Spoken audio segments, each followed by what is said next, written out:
What's going on, guys? Matt here from Become Elite, and today I want to talk about 4 big misconceptions surrounding building connections in the football world.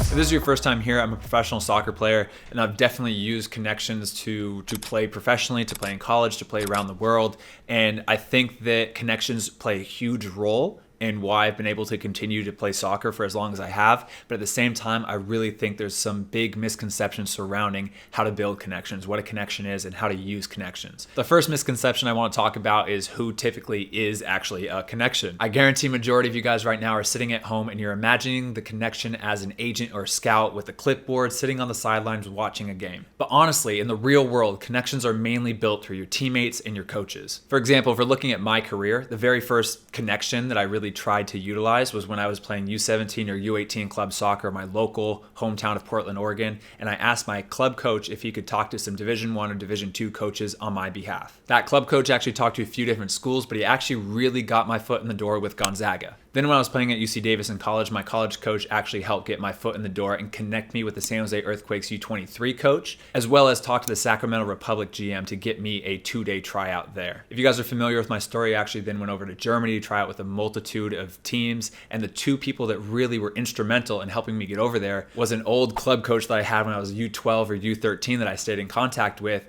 and one of his very close friends at a school that he was working at. After Germany, I then came back into the US and played for the Orange County Blues, and my connection back to the Orange County Blues was through an old teammate that I met at Sacramento Republic, Ivan Mirkovic. And then that same teammate 2 years later helped get my foot in the door with the Tulsa Roughnecks back in 2019 or 2018. So those are just a few examples, but if you're looking at my career, majority of the moves, majority of the connections, majority of getting my foot in the door with different clubs or different countries or different places comes from connections through my coaches or my teammates. I'm sure you're wondering about an agent. What's the point of an agent if your teammates and coaches are primarily the ones that are going to connect you with different teams or different opportunities? But in the real world, you really connect with agents through other teammates and coaches. I've talked to and I've been introduced to many different agents over the years, but mainly I've really worked with 5. My very first agent actually came and scouted me from college, so that was the only agent that I had where it wasn't a connection through a teammate or a coach helping me get to an agent. The second agent that I ever worked with was actually through one of my old college teammates, Ramon Martin Del Campo. I was talking with him. I was telling him about how I was looking for a new agent, how I wasn't really happy,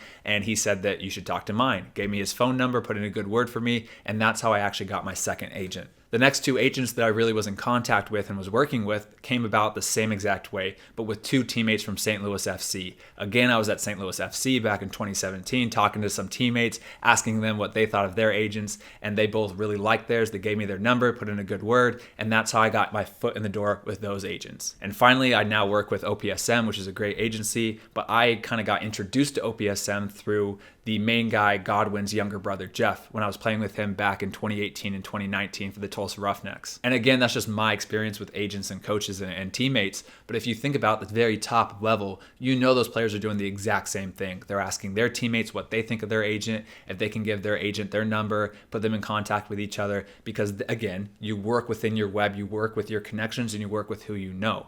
And you know and you feel most comfortable and you trust the word most of your teammates and your coaches. So to sum up, in the professional world or the football world, connections really stem from your coaches and your teammates. And yes, agents play a huge role, but even they are kind of connected through your coaches and your teammates that you know. The second misconception I really want to break down is how powerful connections actually are in reality. When I talk to players that want to enter into the pro game, I usually hear the same things over and over again, that they don't have any connections and that they need a connection in order to enter into the pro game. And this definitely isn't untrue because connections play a huge role in the opportunities that are presented to you. However, I think many players, especially younger players, view a connection as way more powerful than they actually are. To explain this, I really like to use a ladder as an analogy about the professional world. You should view the football world as a ladder. Recreational youth teams at the very bottom, then up to the local club teams, then maybe academy teams, college soccer teams or semi-professional teams depending on your area or where you live, lower division professional clubs, and then finally the top flight professional clubs, the best in the world. Each step on the ladder, each rung on the ladder represents a new level, the next level up. Pretty much every single player in the world has the dream of advancing up this ladder as high as they possibly possibly can go. Some players seem just to fly up the ladder with ease. Some players take 2 steps up, 1 step back, stagnate for a while, then take another step up, stay there for a while, then drop back down or whatever. And then you have some players that slowly build, but then randomly will jump 2 or 3 steps. But every single player has to climb up the ladder. There's absolutely no such thing as a player from the very bottom who takes an elevator and skips 4, 5, 6 steps all the way up to the top. It might appear like that from the outside if you're just looking in, but in reality, you're not seeing every single match played, every training session, every time they've proven themselves on the field, in training or in the games. You're not seeing every single step of their career. Now, to bring this back to the connection topic, I think majority of players out there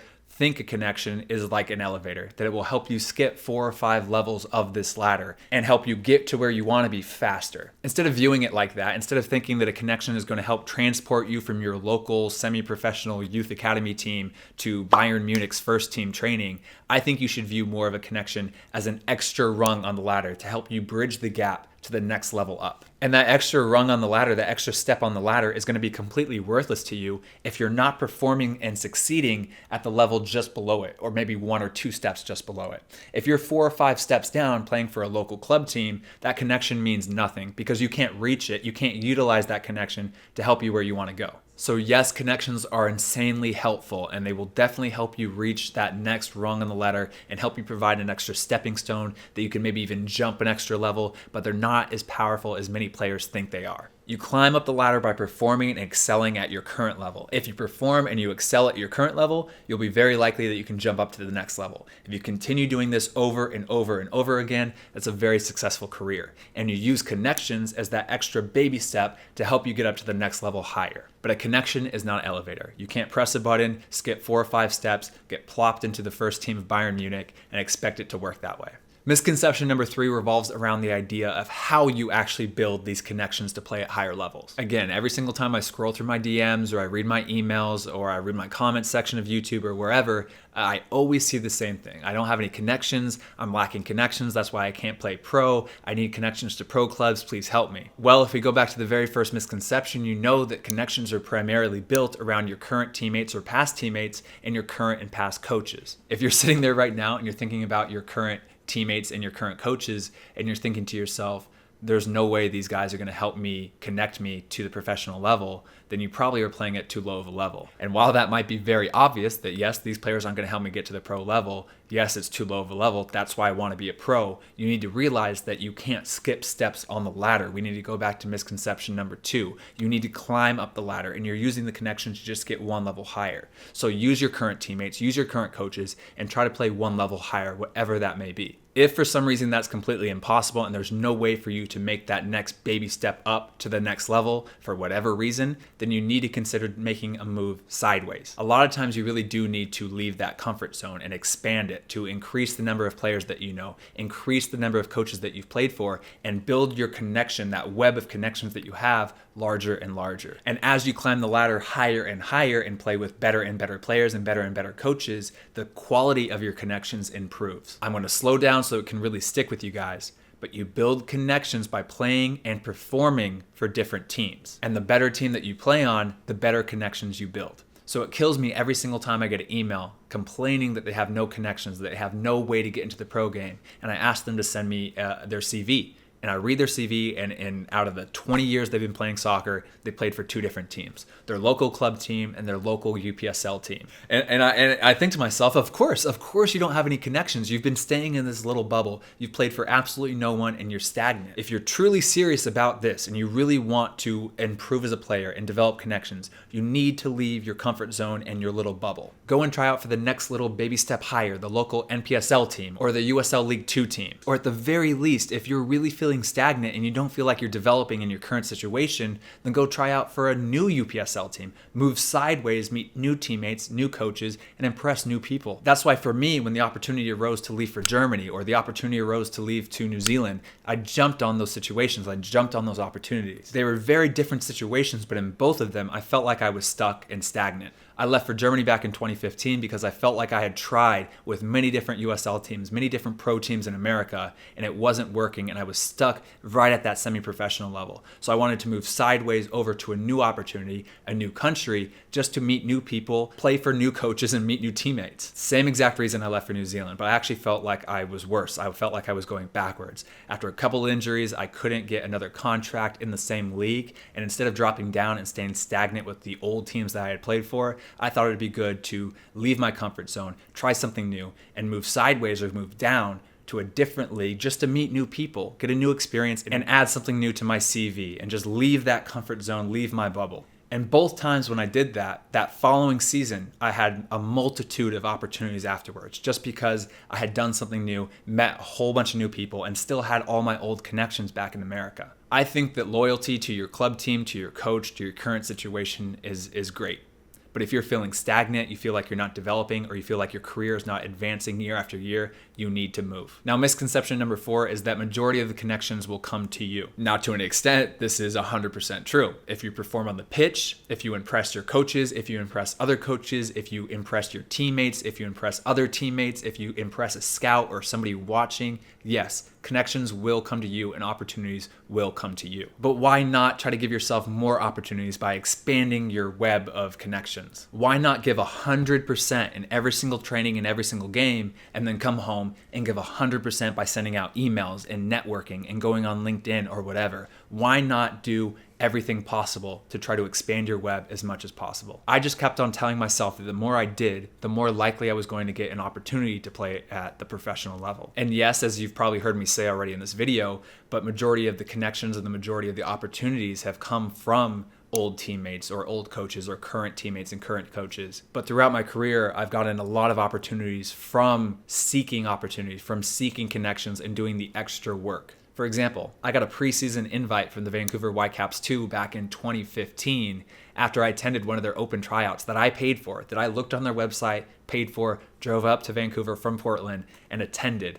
Doing that led me to a preseason invite with the Vancouver Whitecaps 2. I've actually gotten trials from sending out my CV and highlight video to professional teams and professional coaches. And I actually got my contract down in New Zealand from sending my CV and highlight video to a random guy who said he was going to forward it to another coach down there in New Zealand. So yes, the majority of opportunities will probably come to you from your teammates and your coaches and agents that you meet through performing on the field. But you also can get a lot of opportunities by doing that extra effort, by going and seeking out opportunities and seeking out connections. Utilize every single thing you can in order to become a pro. And this actually brings me to the sponsor of today's episode, Captain U. Captain U is a self-managed recruiting software tool that connects high school athletes and college coaches across the country. This platform provides LinkedIn-style academic and athletic resume resources for athletes to cleanly display their achievements. Athletes can even send messages directly to college coaches, as well as find out which coaches are searching and following them. It's just a great platform for athletes to publish all their athletic stats, their academic achievements, and their videos all in one place. As of today, there's over 2,700 collegiate soccer programs using Captain U to discover talent. So if you guys are a high school age athlete and you want to play college soccer, click the link in my description and sign up for a free Captain U profile today. Thank you to Captain U for sponsoring this video. The final thing that I want to say about connections is that connections are vital to play at the next level, to play at the semi-professional level, to play at the professional level, to play for the next local club team. Wherever you want to play, connections are vital. And a cold call or a random email or a handshake can really get your foot in the door, but it means absolutely nothing compared to your performance on the pitch. Connections are built on trust of you as a player. They're not built and solidified from that handshake or from chit chat or becoming friends. With every single connection you have, whether that's your club coach, whether that's your teammates, whether that's an agent, you need to have their trust of you as a player. They need to believe that you're capable of playing at the next level higher, at the semi-professional level or the professional level, if you're going to utilize them in order to do that. If you don't have their trust and they don't believe that you can play at a higher level, they don't believe in you as a player, it means nothing. So your performance on the pitch is the single most important thing when it comes to developing connections. All right, guys, so that's pretty much it for the video. I hope you guys enjoyed it. I hope that kind of cleared the air a little bit around misconceptions of building connections or having connections or who connections really are. From what I've seen, seen. I think these really are misconceptions that are held amongst majority of younger players out there. So I hope this helps you. I hope you guys can get some value from this video and learn something. Anyway, if you guys like the video, please hit the thumbs up button, subscribe if you're not already subscribed. I'll see you guys in the next video. All right, guys, peace.